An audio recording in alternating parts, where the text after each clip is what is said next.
नमस्कार बच्चों। अब तक हिंदी में हमने वर्ण विचार, शब्द विचार, संज्ञा, सर्वनाम, विशेषण, भाषा आदि के बारे में अध्ययन कर लिया है। अब हम वाक्य विचार के बारे में अध्ययन करेंगे। देखो, वर्णों का वाक्य जो होता है वह क्या होता है? शब्दों का सार्थक समूह होता है। और भाषा की सबसे छोटी इकाई मैंने आपको बताई थी। भाषा की सबसे छोटी इकाई क्या कहलाती है बच्चों?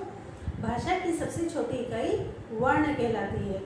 परंतु यदि कोई एक वर्ण आपको बोला जाए तो वर्ण से कोई बात किसी को समझ में नहीं आएगी। वर्णों के मेल से क्या बनता है? शब्द, और शब्दों के सार्थक मेल से क्या बनता है? वाक्य।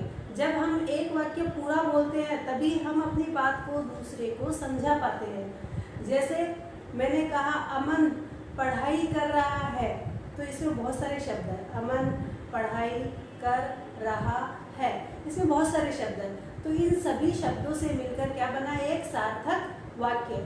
जो वाक्य कोई अर्थ देता है वही वाक्य कहलाता है। कोई वाक्य यदि कोई अर्थ नहीं देता है तो वह निरर्थक वाक्य कहलाता है। यदि अपनी कही हुई बात, अपना वाक्य किसी को समझ में नहीं आ रहा है तो वह वाक्य निरर्थक कहलाता है।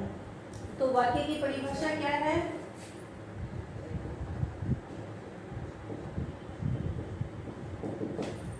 शब्दों के सार्थक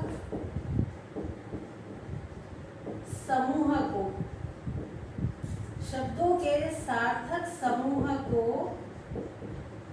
वाक्य कहते हैं। शब्दों के सार्थक समूह को क्या कहते हैं? वाक्य कहते हैं। जैसे रेखा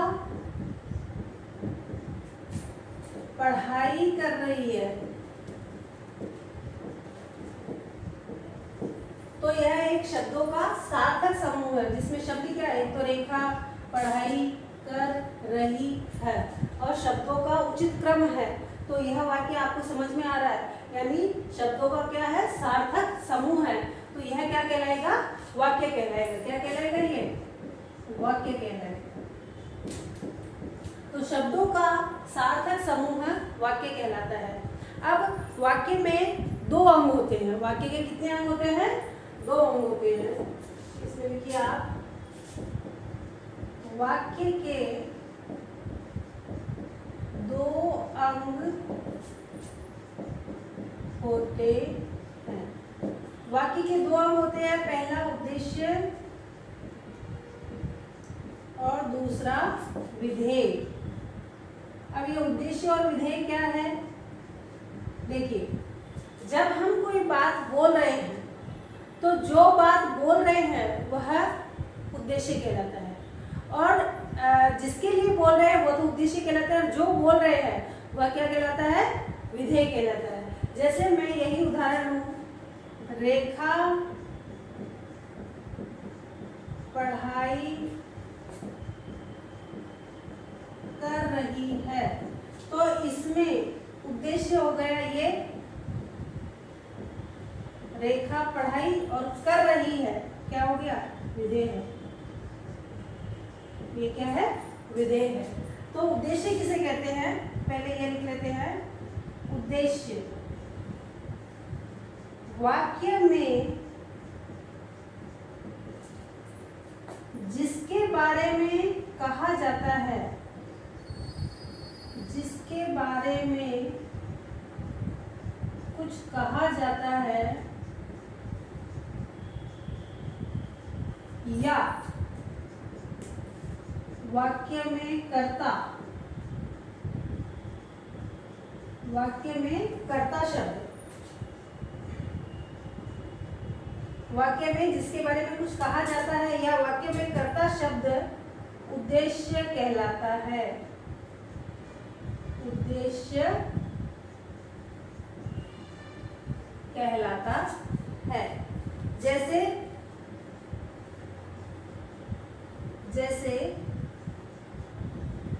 सूर्य पूरब से निकलता है,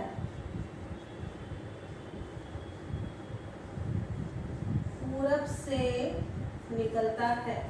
तो इस वाक्य में कर्ता क्या है? सूर्य। सूर्य पूरब से निकलता है, तो यह पूरा वाक्य ये क्या कहलाएगा? ये जो लाइन अंडरलाइन किया हुआ है सूर्य पूरब से, ये क्या है? वाक्य में उद्देश्य है। तो सूर्य पूरब से निकलता है, रेखांकित वाक्य उद्देश्य कहलाएगा। रेखांकित वाक्य क्या कहलाएगा? उद्देश्य कहलाएगा। और पीछे वाला जो वाक्य के बारे में जो कहा जा रहा है, तो जो क्या कहा जा रहा है कि भाई सूर्य कहाँ से निकलता है? पूरब से निकलता है, तो ये निकलता है क्या है? वाक्य में विधेय कहलाएगा। तो विधेय किसे कहते हैं ये भी लिख लेते हैं।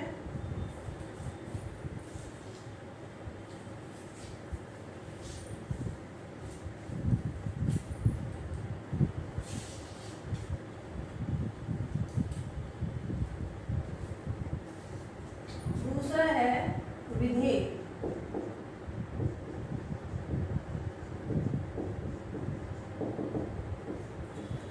वाक्य में कर्ता के बारे में जो कहा जाता है, जो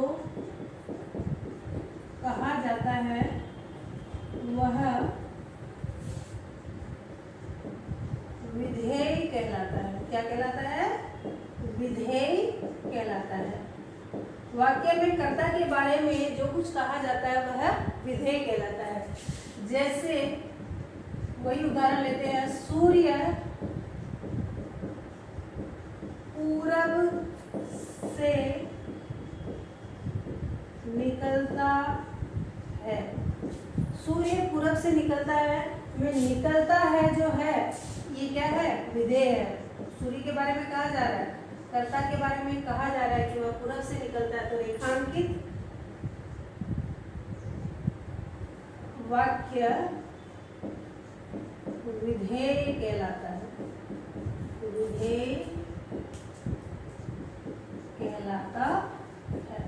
तो वाक्य के दो प्रमुख अंग होते हैं, उद्देश्य व विधेय। उद्देश्य वह होता है जिसके बारे में कोई बात कही जा रही है। जो बात कही जा रही है, किसके बारे में कही जा रही है, वो कहलाता है उद्देश्य। और जो बात कही जा रही है कर्ता के बारे में, वह क्या कहलाएगा? विधेय कहलाएगा। इसके बाद में वाक्य के कुछ भेद होते हैं। वाक्य के भेद, वाक्य के भेद होते हैं। पहला, अर्थ के आधार पर,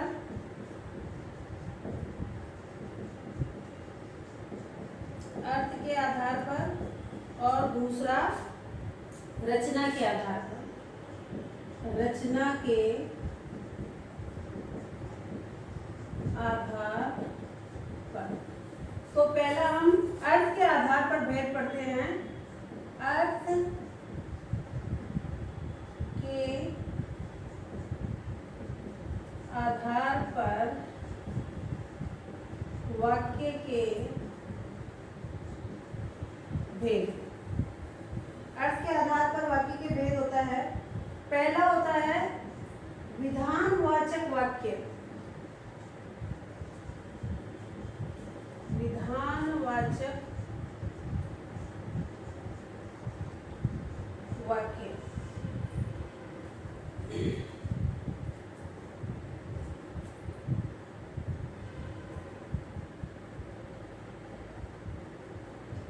जिन वाक्यों का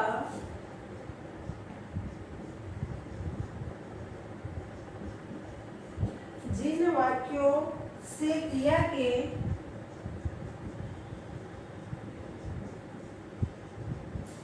सामान्य रूप से होने का भाव प्रकट होता है, सामान्य रूप से होने का भाव प्रकट होता है, वह विधानवाचक वाक्य कहलाता है। जिन वाक्यों से क्रिया के सामान्य रूप से होने का भाव प्रकट होता है वह विधानवाचक वाक्य कहलाता है। जैसे यही उदाहरण ले लें हम, सूरज पूरब से उगता है, यह विधानवाचक वाक्य सामान्य रूप से प्रकट हो रहा है भाव, है ना। और दूसरा, मनीष किताब पढ़ रहा है, यह सामान्य रूप से प्रकट होने वाले वाक्य है। तो जो वाक्य सामान्य रूप से प्रकट होने का भाव प्रकट करता है तो उसे क्या कहते हैं? विधानवाचक वाक्य कहते हैं। इसके बाद आता है निषेधवाचक वाक्य।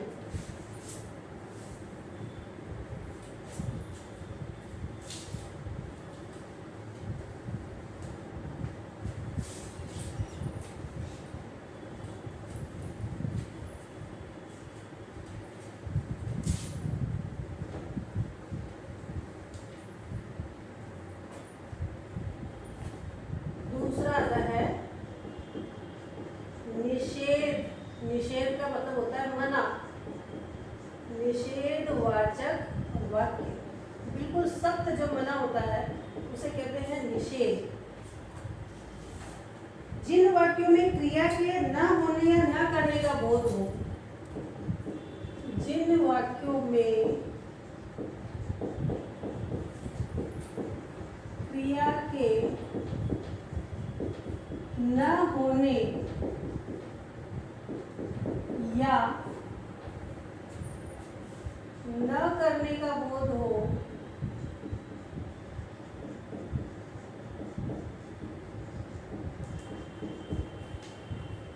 न करने का बोध हो, वे निषेधवाचक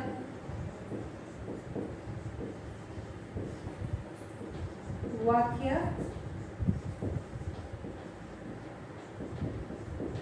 कहलाते हैं। जिन वाक्यों में क्रिया के न होने या न करने का बोध हो वे निषेधवाचक वाक्य कहलाते हैं। जैसे